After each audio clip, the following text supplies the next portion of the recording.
कलमा गोआ रसूल ज़ादीनू विच दरबार दे बुलाया है। कलमा गोआ रसूल ज़ादीनू। औज़ु बिल्लाहि मिनश शैतानिर रजीम। बिस्मिल्लाहिर्रहमानिर्रहीम।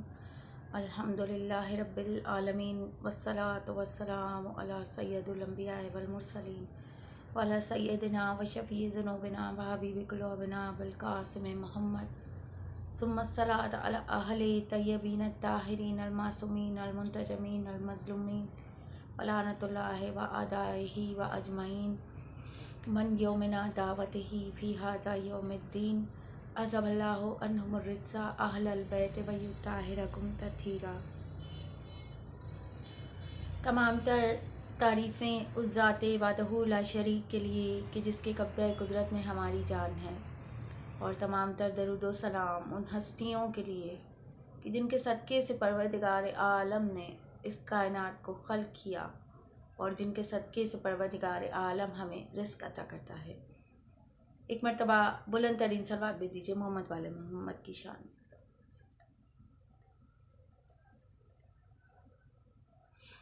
अज़ादारान मज़लूमी करबला, परवरदिगार आलम कुरान में इरशाद फरमाता है कि ए मेरे हबीब, इनसे कह दो कि मुझे अजर रिसालत में कुछ नहीं चाहिए सिवाय इसके कि मेरे अक़रबा से मोहब्बत करें। एक शख्स ने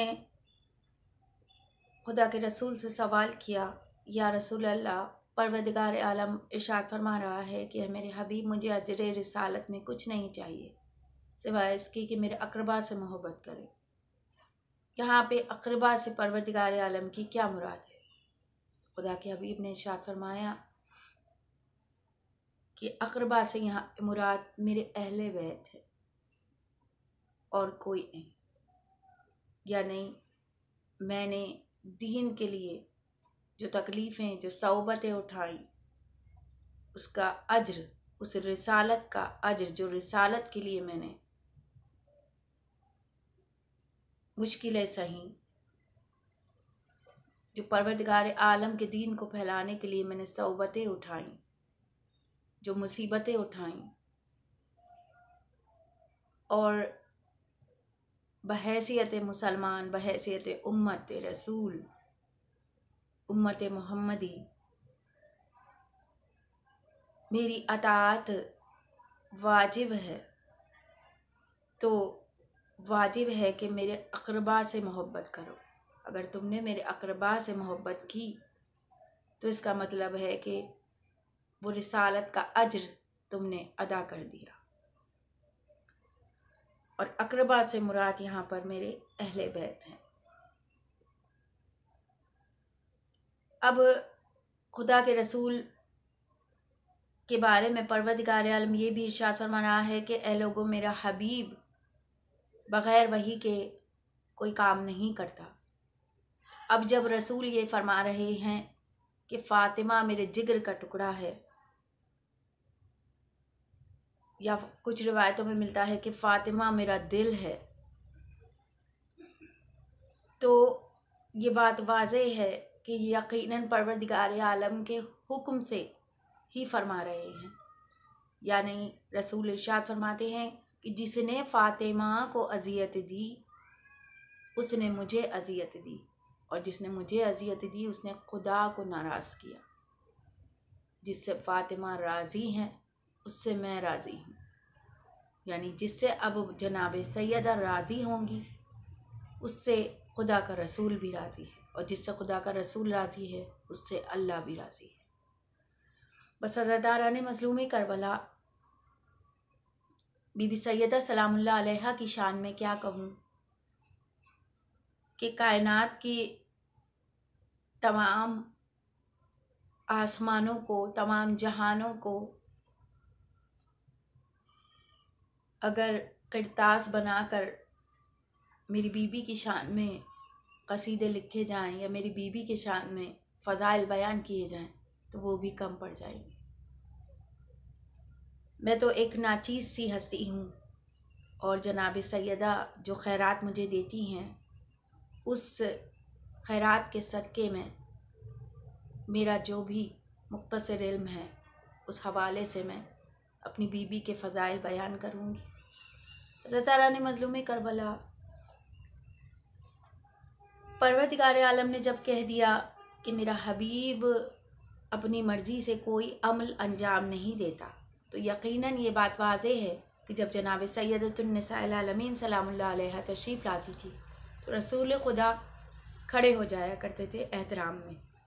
लोगों ने इस बात को अलग रंग दिया इसलिए ताकि माज़अल्लाह सैयदतुन निसाइल आलमीन की अहमियत को कम किया जा सके, लेकिन जिसे अल्लाह बुलंद कर दे उसे कोई घटा नहीं सकता। हज़रत आरान मज़लूम करबला, यकीनन जब रसूलों का रसूल, नबियों का नबी, रहमतुल लिल आलमीन, सैयदुल अंबिया अपनी बेटी के एहतराम में खड़े होते थे तो वो बेटी के एहतराम में नहीं खड़े होते थे, वो सैयदतुन निसाइल आलमीन के एहतराम में खड़े होते थे। वो उस हस्ती के एहतराम में खड़े होते थे कि जिसके लिए खुदा का रसूल इरशाद फरमाता है कि फ़ातिमा तो उम्मे अबीहा, जिसका लक़ब उम्मे अबीहा है, जो जन्नत की सरदार है, जो जन्नत के सरदारों की सरदार है, जो जन्नत के सरदारों की माँ है, ये वो फ़ातिमा है कि जो अगर बच्चों को ये कह दे कि तुम्हारा दर्जी जन्नत से कपड़े लेके आ रहा है, तो परवरदिगार आलम जिब्रील जैसे फ़रिश्ते को हसनैन का दर्जी बना दिया करता है। ये वो हस्ती है कि जिसके लिए परवरदिगार खुदा का रसूल दुआ मांगने के बाद फरमाता है कि फ़ातिमा मैं दुआ करता हूँ। दुआ मांगने से पहले फरमाता है कि फ़ातिमा मैं दुआ करता हूँ, तुम आमीन कहना। यानी सैयदुल अंबिया की दुआ जिसकी आमीन की मोहताज हो, उस हस्ती का नाम फ़ातिमा है। और जनाब सैयदतुन निसाइल आलमीन की शान क्या है कि जब रसूल खुदा खड़े होते हैं तो यकीनन रिसालत खड़ी हो जाया करती है मेरी बीबी के एहतराम में। और मुझे कहने की इजाज़त दीजिए कि रिसालत का पलड़ा छोटा पड़ जाता है फ़ातिमा की इस्मत के पलड़े के आगे, यानी कि रिसालत का पलड़ा हल्का पड़ जाता है फ़ातिमा की इस्मत के पलड़े के आगे। लिहाजा जब सैयदतुन निसाइल आलमीन तशरीफ़ लाती हैं तो रसूल खुदा खड़े होते हैं, न सिर्फ रसूल खड़े होते हैं बल्कि रिसालत खड़ी होती है। और जब रिसालत खड़ी होती है, आखिरी नबी खड़ा होता है, सैयदुल अंबिया खड़ा होता है, तो वो अकेला खड़ा नहीं होता, उसके साथ तमाम मलाइका, तमाम फरिश्ते और तमाम अंबिया खड़े हो जाया करते हैं। अल्लाहुम्मा सल्ली अला मुहम्मदिन व आले मुहम्मद व अज्जिल फरजहुम। और क्या शान है मेरी शहज़ादी की कि जब रसूल खुदा सल्लल्लाहु अलैहि वसल्लम मेराज पे तशरीफ़ ले गए हैं तो रिवायतों में मिलता है कि रसूल खुदा के पास 2 जूतियाँ थी, 2 पापोश मुबारक थे, जिनमें से एक को मौला कायनात अपने अमामे से साफ़ किया करते थे और एक को जनाब सैयदतुन निसाइल आलमीन अपनी चादर ततहीर से साफ़ किया करती थी। और रिवायत में मिलता है कि जब रसूल खुदा मेराज पे सातवें आसमान पे पहुँचे हैं तो वो जोड़ी, वो चप्पल, वो जूती या वो पापोश मुबारक जो कि मौला कायनात अपने अमामे से साफ़ करते थे वो पर्दे के अंदर रही, और जो जूती जनाब सैयदा अपनी चादर ततहीर से साफ़ करती थी वो पर्दे के अंदर चली गई। तो ये मकाम है सैयदतुन निसाइल आलमीन का कि जिब्रील जैसा फ़रिश्ता कहीं मरियम के लिए तो आसमान से रोटियां लेकर आता है और वही फ़रिश्ता दर सैयदा पर रोटियां मांगता नज़र आता है। जनाब सैयदा की क्या शान है कि जो इस दर से मुंसलिक हो जाए और जिससे सैयदा राज़ी हो जाए, उसके बारे में रसूल फरमाते हैं कि अल सलमान उमना अहले बैत, सलमान हम अहले बैत में से है, सलमान मेरे अहले बैत में से है। और क्या काम था जनाब सलमान फ़ारसी का कि आप अपनी दाढ़ी से दर सैयदा पे झाड़ू लगाया करते थे। अज़ादारान मज़लूम करबला, ज़रा तसव्वुर कीजिए कि जिस बीबी की शान ये हो, अगर उस बीबी को दरबार में बुला लिया जाए तो मुझे बस ये जुमला कहने की इजाज़त दीजिए कि जनाब सैयदा सलामुल्लाह अलैहा के लिए ये मत सोचा कीजिए लोग कुछ बहस करते हैं कि कितनी देर दरबार में खड़े रहीं। मसला ये नहीं कि कितनी देर दरबार में खड़ी रहीं, मसला ये है, रोने इस बात का है कि क्या सैयदा जैसी हस्ती दरबार में बुलाने के लायक थी।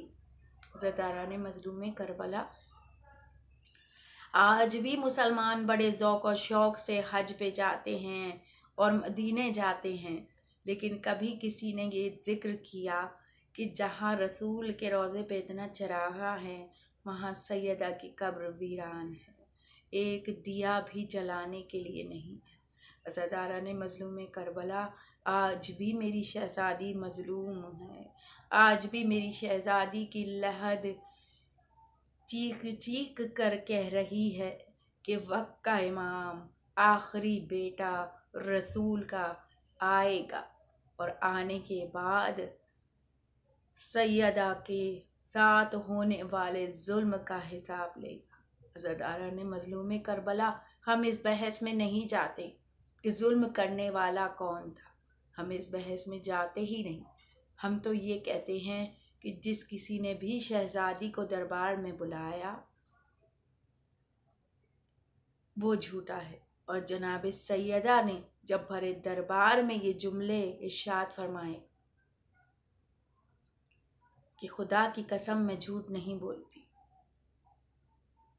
तो रोने के लिए ये जुमला काफ़ी है कि मेरी वो शहज़ादी जिसको देखकर ईसाइयों ने मुबाहले में कहा था कि ये वो सच्ची है कि जिसका ज़िक्र इंजील में मौजूद है और ये तो कभी घर से बाहर भी नहीं आई, माफ़ी मांगो, आज ये हमारी वजह से बाहर आई है।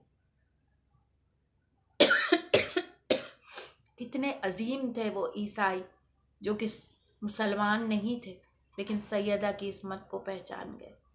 और कुछ मुसलमान ऐसे थे कि जिन्होंने मेरी बीबी को दरबार में बुलाया। ज़दारान मज़लूम करबला,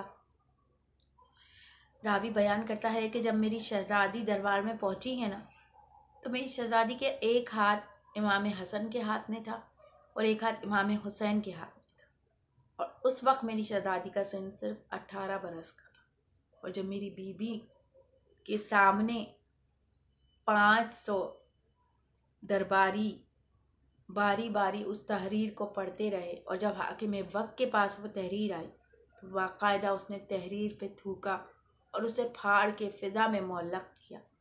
रावी बयान करता है कि जैसे ही वो तहरीर फाड़ी गई, सैयदा के बाल सफ़ेद हो गए, कमर में खम आ गया। मेरी शहज़ादी रोती जाती थी और अपने बच्चों का हाथ पकड़ के, जब मेरी शहज़ादी गई थी ना, तो उस वक्त मेरी शहज़ादी का सिन 18 बरस का था।